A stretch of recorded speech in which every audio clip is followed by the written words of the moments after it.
Bloomberg Audio Studios. Podcasts, radio, news. This is Everybody's Business from Bloomberg Businessweek. I'm Max Chafkin. And I'm Stacey Vanek Smith. And today, Max, our show is about all the things in the economy we cannot see. Yeah, the unseen forces that aren't always easy to spot in the data. I'm talking about disruptions to the undocumented workforce, the high price of food that exists despite the better-than-expected inflation numbers. And the hidden economy inside of our carry-on bags. Huh? I will give you a hint. How is your parcel tongue? So, Max, we got new inflation numbers out this week, and people were watching these really closely because of Trump's tariffs and the idea that inflation was going to start reflecting the tariffs. Prices are going to be potentially going up. But that did not happen. No. And you said people watch it closely. I think you, Stacey Vanek Smith, watch it very closely. Watch it very closely. But the Consumer Price Index does tell us how much prices are going up. It is the measure that we're talking about when we talk about inflation. It went up 2.4%. That is like pretty close to the ideal amount. That is the amount that allows Jerome Powell to lay down and sleep peacefully at night. It really is true. And it also feels very off to me just as a person in the world because prices still feel really high and it still does feel like prices are rising. But a lot of that is because certain things that we interact with a lot have gone up more than other things, like food. Food has risen a lot. And we have for you, listeners, an Everybody's Business investigation of an important sector in the food economy, the pizza sector. Yes, the all-important we went deep. Slice Index. And we will talk to Dina Shanker, Bloomberg food columnist. She writes all about this and other aspects of the food business later on the show. Also, Stacey, you and Dina went on a little field trip. We did. We went to check out some New York slice shops of different prices to see what people thought about the price of food and things like that. One place in particular is called L'Industrie. It's a very fancy pizza place that's very hip right now. Big line down the block. The slices there are quite expensive. Like they start at $5 and they go up from there. So I thought it was a good place to ask people, like, how do you feel about paying this much for pizza and about food prices in general? And here's what they said. We got the fig jam pizza. We love figs. How much is the fig pizza? What was it, about $6.50? I think this is really expensive. But it's still lunch for under $10. Yeah, that's true. Yeah. I mean, for average people coming in here, like, they'd probably be taken aback a little bit. $7, $8 slices.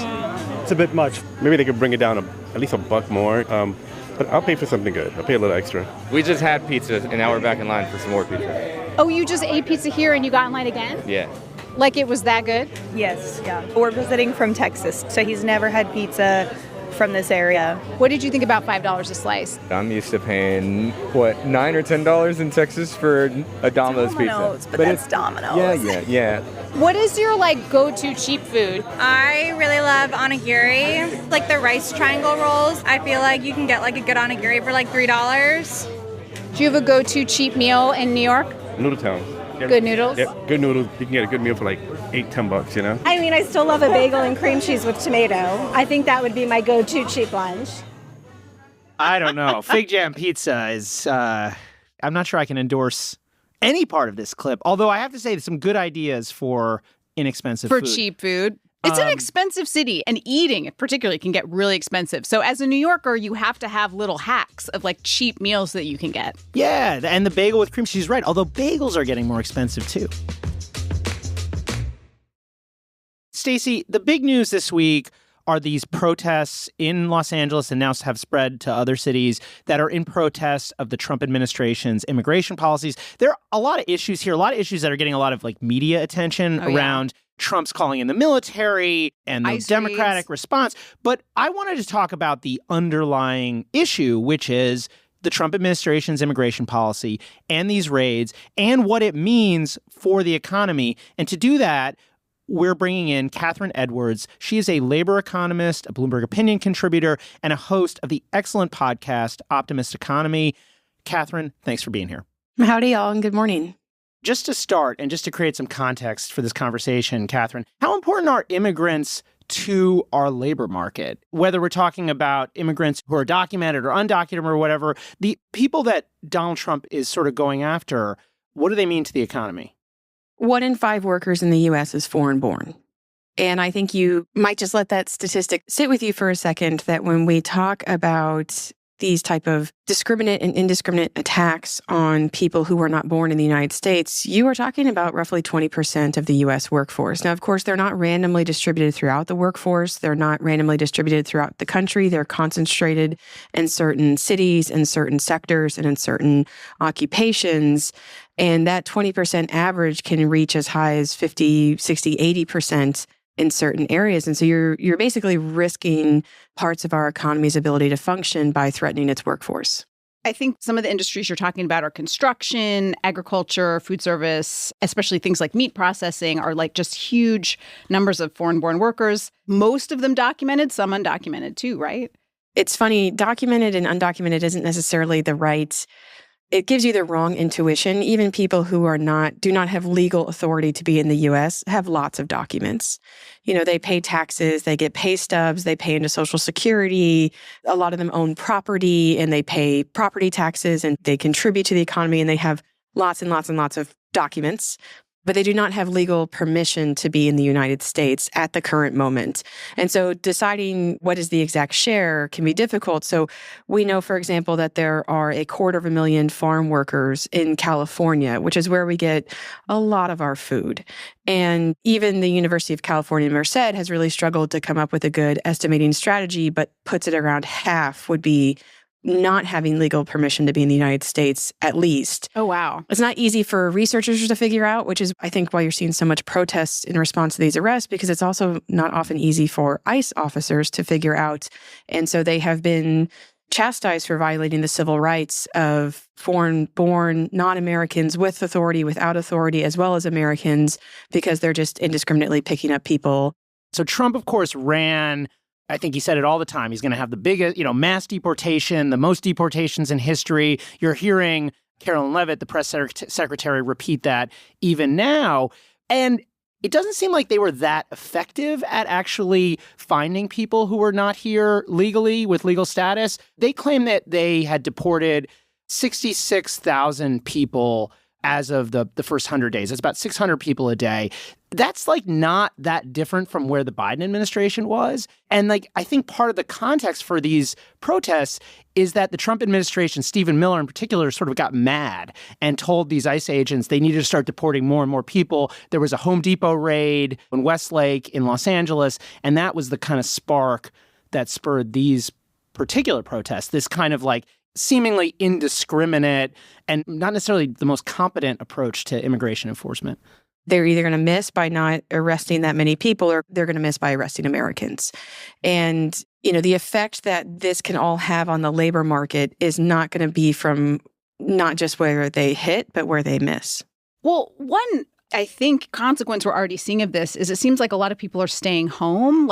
There is already apparently some evidence that absenteeism at work, both from documented and undocumented workers, is kind of rising. I think people are afraid to go to work in some instances. What kind of impact can we expect that to have on the economy, on the workers themselves? Oh, it's going to be myriad, but it's worth noting that we haven't really been in a place like this before. And so we can follow our intuition of what we think may happen, but it's all short of a prediction because we're in such new territory. So how it'll affect, we don't know, but a really good rule of thumb is that the size of the U.S. economy is a function of the number of people working in it. It's just number of workers times their productivity equals economy. And so losing workers is not something we can necessarily shrug off as it's just 1 million immigrants. It doesn't matter. It matters. It always matters. Workers matter to our economy, and it doesn't matter where they come from if they're participating already. Catherine, what are we seeing actually in the numbers thus far? I mean, it's not much, right? You're really having to kind of squint and look for clues of where this might be going. Exactly. It'll take a while to show up and it'll probably be small. The golden rule when dealing with policy from this administration is that they are much more bark than bite. This is the Department of Government Efficiency comes in to destroy federal government and make it into the small shop that it's meant to be. But of course, government spending goes up. And so they've fired tens of thousands of federal workers. They're currently rehiring many of them. This is a lot of PR campaign and get people mad. And the impact of their policy ends up being muted because it is, in fact, so weak and ineffectual. So it's much louder than it is effective. I think that puts people like us who are trying to understand what the effects of these policies are into a difficult spot because, of course, there's the effect of how grotesque the policy is when announced, and there's the effect of the policy as enacted. And, rather intentionally, there's a massive amount of daylight between those two things. I don't know how much it'll show up because I don't know how many people they're actually going to affect.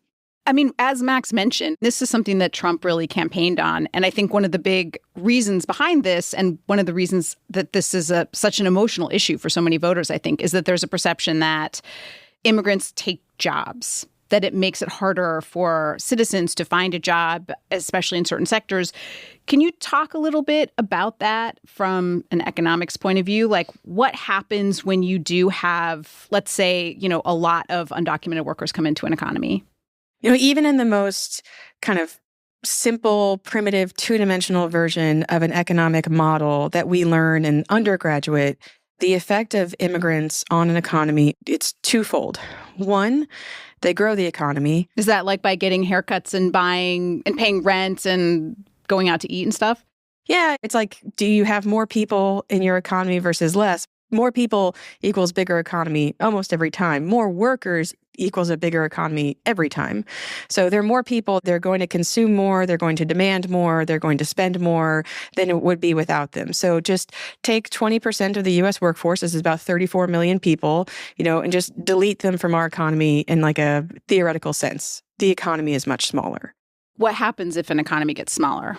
Well, it depends on how you go from big to small. Typically, when you have things like shortages, you're not able to produce goods, it can spiral in really bad ways. Like, for example, if 250,000 people, get food out of the ground in California and ship it across the U.S. and half of them are gone, a lot of that food is going to become a lot more expensive. And so you're shrinking the economy as you're making certain key goods scarce. That's different from every, year, a certain small share of workers retires and are replaced at a smaller rate because their consumption is changing in a way that doesn't put pressure points on key parts of the economy.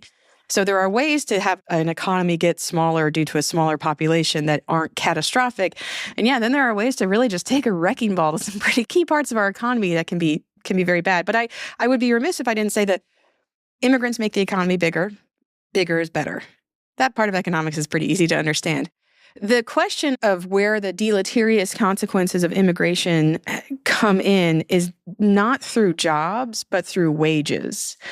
So, your regular person on the street would say, oh, but they take our jobs. And an economist would say, no, if you're growing the economy, you're creating more jobs. We don't have a fixed number of jobs in our economy. It responds to the size of our population and the demand of people inside of it. So there's no rationing of jobs. There's no fixed number of slots. The effect of immigrants could be their effect on wages, where if you have a big supply of people who are willing to take lower wages, they might drag down wages for the bottom of workers. And this is something that economists have really struggled to figure out whether or not the boon to the economy that comes from immigration essentially, outweighs the negative pressure on wages that come from higher labor supply. So, Catherine, I just wanted to ask, we don't really know what's going to happen. Like you said, often the Trump administration is more bark than bite, very concerned about sort of spectacle and not maybe, to put it generously, not as concerned about execution. But of course, spectacle could scare people, right? Like these images on TV could be enough. What signs are you looking at to see if these raids or even the threat of raids are having an effect? I'm kind of curious, what you're going to be watching for over the next, couple months into the next year or so. Yeah, the chilling effect is what we call this, where you don't have to be affected directly by the implementation of a policy to have it change your behavior. And we've seen this a lot within immigrant households and things like applying for Medicaid and applying for SNAP. Like, you're eligible for a benefit, but you're afraid to apply for it because you think that maybe your uncle would be deported. This happens a lot in the public program space. I mean, big chilling effects. But at the same time, we need these workers. And so the potential for a chilling effect to drive them from the labor force and to keep them at home, I think, is definitely palpable in the short term. But in the long term, where there's demand, there's money. and they can make money going to work. And so it's hard to say that fear will keep them at home and without income when there's income to be made. And that's why a lot of people come to the U.S. anyways to work. So I think there could be a chilling effect, but I guess I'm a little skeptical that it would be massive because the need for income on their end is so high, and the need for our economy to have those workers is also high. And that will probably, trump whatever noise is being made from the White House. Catherine Edwards, thanks for being here. Thanks, Catherine. Cheers. So, Max, earlier in the show, we were talking about food and food prices and, some of our favorite cheap foods that maybe aren't so cheap anymore. Yeah, and we have a great guest on to talk about this, Businessweek columnist Dina Schenker. She is here. She's been doing some heavy-duty reporting on the pizza economy. Dina, thanks for being here. Why are we talking about pizza? Thanks so much, Max. So to me, pizza is like a go-to meal for families. And it is quick. It is easy. Most people like it. Kids eat it. Kids eat it. And it's cheap. And so if you're a parent and you're scrambling and you got to get dinner on the table, it really doesn't matter where you fall on the economic spectrum. Sometimes you're like, I don't want to spend a whole lot of money just on dinner. And pizza is often the answer to that. Yeah, I mean, pizza is pretty much always the answer. For a while, I think it was like 40 or 50% of my total caloric intake. But Dina, your reporting shows that pizza prices, whether we're talking about slices or pies, takeout or delivery, those prices are higher. So from Q3 2023 to Q3 2024, across the board, across restaurant segments, pizza prices were up 12%, which was the biggest increase from the different menu items that Data Central looked at. Data Essential, that's the data provider you cited in the story. But just to clarify, that 12% price increase is just year over year. I assume it went up to some degree from like 2020 to 2023. Yeah, I mean, pizza has gone up with everything else. And of course, every ingredient has its own set of complications. Tomato paste, for example, has gone up a lot, partly because pizza got so popular during COVID. Stretched thin the supply of tomato paste? Basically, paste is like in every sauce, they all use paste. So every tomato product outside of like an actual tomato is probably going to have paste involved. And that supply crunch during COVID forced prices to go up, and they are still elevated. Yeah, you got the tomatoes getting more expensive. You got imported dairy products. As you like to say, Stacey, it's kind of all of the economic factors we talk about in one bite. That's almost. true, because pizza has a lot of different ingredients. You've got your grains, you've got your meats, you've got your dairy. But Dina, you were also looking at pizzas that were on the quite less expensive end of things, specifically Papa John's. Why are their sales down? Can you explain why they're not doing well right now? Yeah, so that's what raised my eyebrows at first, was seeing Papa John's sales go down, because that is like a go-to option for any parent, whatever income level you are. And so Papa John's, Domino's, and Pizza Hut all saw their sales go down. The one little piece of good news was Domino's said that they saw their carryout business actually go up a little bit, and it's because it's less expensive. So you don't have to pay that delivery fee or any other fee, a tip, et cetera. And so they saw an actual increase in their carryout. So what we're seeing is people are making these decisions based on price, and all the prices at all the restaurants have all gone up. This is true in fast food. It's true across the board. But pizza chain prices have gone up a little bit more, actually, than the other fast food segments. Well, interestingly, like here in New York, there's this culture of the dollar pizza slice. This was a thing forever. These little shops, and they don't usually even have anywhere to sit. You just walk in, you give them your dollar, they hand you your pizza, and you like walk out and eat it. All over the place in Midtown, this used to be. There aren't as many of them, I think maybe because of a lot of the factors you're talking about. But Dina, we went to one. We are standing outside of Percy's Pizza, one of the last dollar slice pizzerias in the city. They are a dying breed. The truth is that food inflation has hit everything.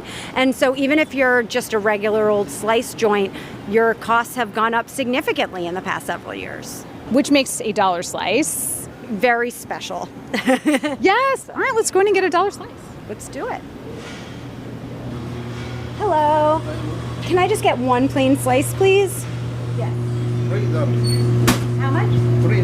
$3. I thought it was $1 slice place. No more than Okay. Our dollar slice place had got like tripled in price.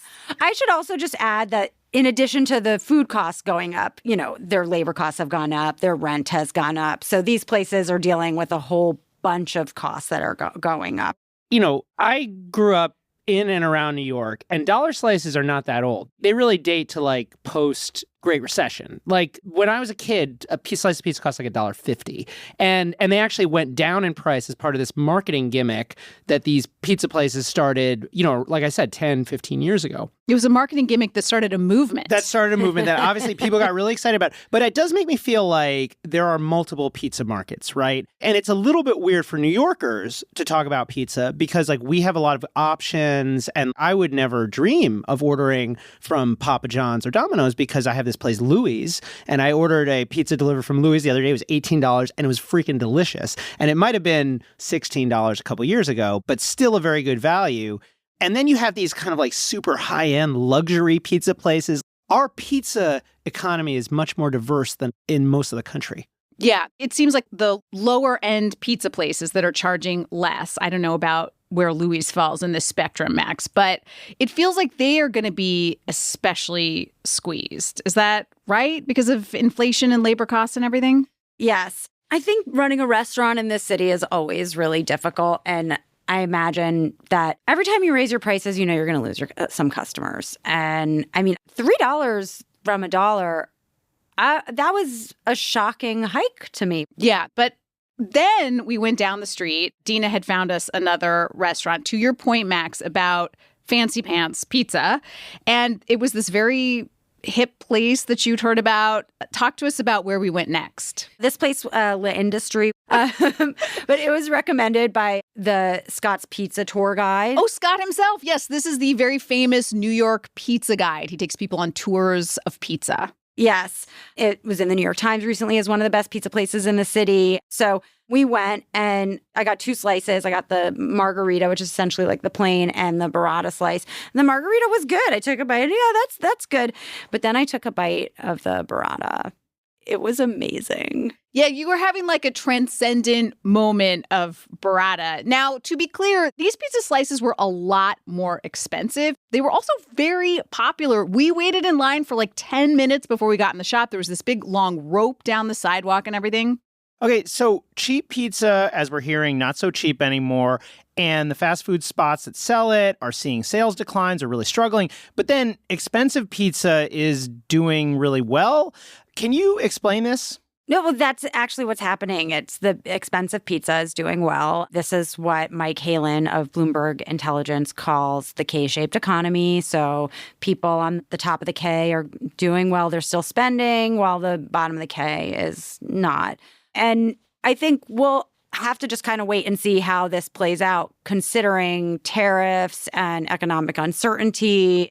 Do you feel like the K-shaped model is something you're seeing in other food categories? I mean, are we seeing kind of a split of like either super high-end food or like extremely inexpensive? Is the middle disappearing? Oh, totally. We're seeing it in the supermarket across the board. At the top, it's called premiumization. So if you're looking for like a super fancy macaroni and cheese, like Annie's mac and cheese used to be like the fancy mac and cheese, but now there's Goodall's mac and cheese, and they have fiber and high protein, and it's pretty good. But that costs more than Annie's. Or you're going all the way down to private label. Do not pass Kraft. Well, that's the thing is like then Kraft mac and cheese sees sales dip because they're certainly not high end and they're not on the low enough end either. And so that's happening across the supermarket. And I think as people are paying more attention to health and what they eat and where food comes from and all of that stuff, they're willing to spend more on higher end foods. And some people would even say, I will spend the extra on the fancy mac and cheese, but then I will get the private label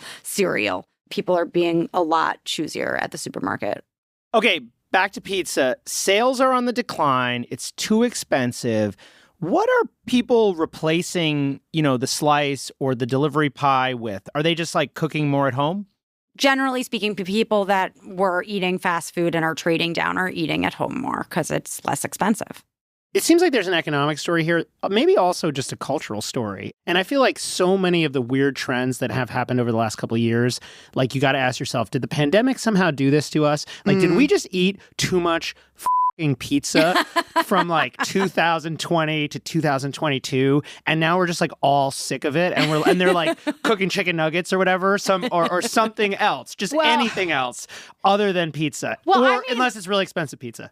Well, exactly. I mean, I got really sad about this because when I first came to New York, I ate a lot of dollar slices because you could kind of turn them into a meal, and like $2, and they're huge slices. Yeah. So, Dina, after we parted ways, I went on this website called Slice Tracker that was apparently a map of all the dollar slices in the city. And it was apparently quite outdated because I went to several of them that were just closed, like out of business, closed. And I thought, this is it. The dollar slice is dead. It is no more. But then I finally found one. It was my fourth try. It was this place called Two Bros Pizza in Midtown. And I think this is maybe the closest thing to the last of the dollar slices. What are you eating right now? Sorry, you're in the middle of eating. A $1.50 cheese slice of pizza. Do you come here a lot? Yeah, I work in the area. Do you remember when it was $1? I do. Yes, I was in school, and up until, I think, pre-pandemic, it was $1. How did you feel that it's $1.50? It was a surprise. It's still a nice, quick, cheap meal, but it also slightly makes it more inconvenient because I can't just, have the dollar bill. But does it feel like a good deal to you still, or? I think the convenience still makes it feel like a good deal to me, especially when you're around the corner. The slices are like $6 each, so yes, I do. It's going to tide me over until 10 o'clock tonight. Oh, really? Yes. Maybe the protein bar in my bag included. Oh, God. That's bleak. There's nothing bleak about that. I was thrilled. I mean, and also she said the $6 slice around the corner. I mean, but that was the closest thing I could find. I think the dollar slice might be dead. So, Max, we talk a lot about parts of the economy that I think are pretty visible, job market, prices, things like that. But there are whole economies that you and I never really see. Yes, I have no doubt that that's true. And that seems like a great segue to our underrated story. Stacey, I think so. What is it? Here we go, Max. Our entree into this economy begins at an airport in Mumbai, where a man is pulled aside because in the bag he is trying to check, it is discovered to be full of snakes. 47 venomous vipers were concealed in his luggage, and not just that. Also, some Asian leaf turtles and some other animals as well, hidden in this man's carry-on bag. Okay. He was smuggling it from Thailand. Carry-on bag. Yes. Okay, my first thought was, how are they in there? Are they just in there kind of wiggling around with his underwear? They're like secret compartments. Or are they in each a little reptile cage? They're in 20... little bags and stowed in. Yes, from what I could tell. But this is part of this whole economy that's estimated to be worth almost potentially $10 billion a year. They don't know because a lot of it's underground. But people smuggling animals, especially birds are a big one, but also reptiles, insects like poisonous spiders get smuggled. A lot of them are endangered. You can't take them out of the country, but there's a big black market for them. And so these things are getting taken over the borders all the time. The stories, they are wild. Stacey, what is driving this industry? I mean, I can think of a few different potential markets, I guess, for rare exotic animals. If you want a pet viper, I suppose, could be a possibility. Skins, I think sometimes these snakes are smuggled for that. But also traditional medicine, Chinese medicine, seems like a big part of the exotic animal trade. That's big. Yeah, pangolins especially, that's one of the top smuggled animals. And they are not alive usually when they're smuggled in. There really are kind of two branches of this economy. One is for pets and sort of the exotic animal trade, and the other one is medicinal for traditional healing remedies and things like that. But it is a booming business. People want this stuff. I have two thoughts on this. Yes. One is, what are your thoughts? So impressed by the Mumbai customs authorities that they were able to get this guy. Because how do you miss that? I feel like they're always they pull me aside every single time because my microphone looks weird. All right. How does the guy get through with 40 snakes? I read that they pulled him aside because he looked nervous. Second thing, and this is, I guess, also related to my general sense of admiration for the people who serve us in the Mumbai Customs Authority. Yes. You know how in The Wire, when police do a big drug bust, they put like the dope on the table. You see like a big pile of cocaine and some drugs. In the paper. It's like it like shows that the police are doing their job. Like, we've got this under control. The Mumbai Customs Authority on their X account, they tweeted it. Tweeted like a bunch of photos of the snakes. And like one of them is just like a glass bowl, or maybe it's plastic, and it's just like a bunch of green snakes like wriggling around, like as if it were like a bag of drugs or something. You brought up the money, but also like this is just like one of the many ways that like, I don't know, globalization gets weird. Like you get a lot of people with more money, easy, cheaper air travel, innovations in luggage, I suppose, to allow you more easily. Yes, in and tailoring. clothing. Yeah. But also because of the internet and things like that, it's so much easier to advertise and to find a market for that. Like I think it sort of widens the demand for something like this and enables people who aren't, super connected into some whatever mafia network to be able to sell these things too. And from what I can tell, some of these operations are kind of fly by night. And anyway, it is sad because, there are people working so hard to protect these animals, to preserve their habitats. And then you've got, some guy with 40 snakes in his pants. All right, listeners, if you have any thoughts about smuggling rare wildlife or about other underrated stories that we should be talking about, really anything we should be talking about on this podcast, send us an email, everybody's@bloomberg.net, everybody's with an S at bloomberg.net. We've been getting a lot of notes from readers, and it's really awesome to see the things that you're kind of interested in. We're definitely going to hit some of these as we go forward. Just want to shout out Rudy from Omaha. Sent us a really great note, Stacey, about kind of the way the tax cuts would impact his family. And just pointing out that, like, when you get rid of the child tax credit and the increase in the standard deduction for married couples, those are two parts of the. If it weren't renewed, that would expand his tax bill by like $5,000, or the tax bill for his family, which, is significant. I think helps explain why people feel like this thing needs to... The tax cuts need to be extended. Even if they're worried about the deficit. Now, I want to say one other thing, which is that last week, Stacey, you made this like last minute... Poetry challenge? Poetry reward or whatever for people who left a review. I did. Max will send you a personalized haiku on the economic and business topic of your choice. We need to offer this as an economic show. We have to offer people an economic incentive. And I'm happy to say, critically minded. That is your username. Oh, no. I'm nervous now. What critically minded doesn't sound like critically a person minded is super nice. Positive review. 5-star review. Thanks, critically minded. And I hope that people who are listening to the show will follow critically minded's example and leave us 5-star reviews either on Apple or Spotify or anywhere else. Tell your friends. Here it is. You ready, Stacey? Okay, yeah, because I challenged you to write a haiku based on this review. This is so bad, and I swear I did not use ChatGPT for this. Okay. Critically minded with the underscore. You came here for the banter, like wind through the trees. I'm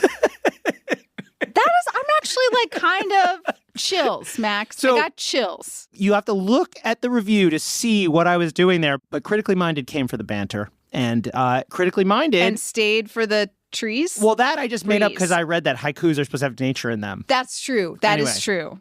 I'm actually very impressed. Is this something that you will like continue to do if people write reviews? Will you be willing to write? Should we switch to limerick? Should we switch it up? I'm happy to. I think limericks are fun, although this is a family show. And so I think... Not everyone has to be from Nantucket.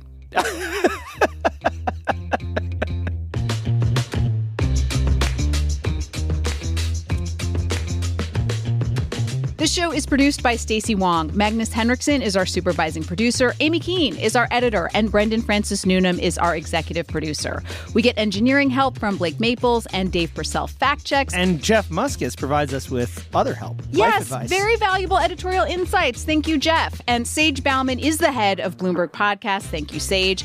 And if you have a minute, please rate and review the show. It means a lot to us. Max will write you an ode. Critically minded. You can leave reviews on other platforms as well. Feel free to go to Spotify and give us some stars after you've done it on Apple. Critically Minded has done so much already. I just wrote them a poem. That's true. If you have a story that should be our business, email us at everybody's@bloomberg.net. That's everybody with an S at bloomberg.net. Thank you for listening, and we'll see you next week.